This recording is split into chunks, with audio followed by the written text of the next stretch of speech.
बॉलिवूड आणि टीव्ही जगतातील एक वाईट बातमी समोर आली आहे. प्रतिज्ञा फेम ज्येष्ठ अभिनेते अनुपम शाम यांचं 8 ऑगस्टला निधन झालंय.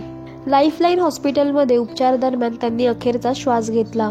ते 63 वर्षाचे होते. मन या लोकप्रिय मालिकेला त्यांनी दिलेला आवाज आणि प्रतिज्ञा या मालिकेतील ठाकूर सज्जन सिंग या 2 गोष्टींमुळे अनुपम यांनी मनोरंजन सृष्टीमध्ये आपलं खास स्थान निर्माण केलं. त्यांच्या निधनाने सिनेसृष्टीवर शोककळा पसरली आहे. प्रतिज्ञा या मालिकेमुळे अनुपम घराघरात पोहोचले. या मालिकेत त्यांनी ठाकूर सज्जन सिंग ही भूमिका साकारली. प्रकृती ठीक नसतानाही त्यांनी सज्जन सिंगची भूमिका साकारण्यासाठी हो म्हटलं. याचं कारण अनुपम यांनी एका मुलाखतीत सांगितलं होतं. ते म्हणाले, प्रेक्षकांना हे पात्र खूप आवडतं आणि चाहत्यांना त्यांना निराश करायचं नव्हतं, म्हणून अनुपम यांनी ही भूमिका साकारली.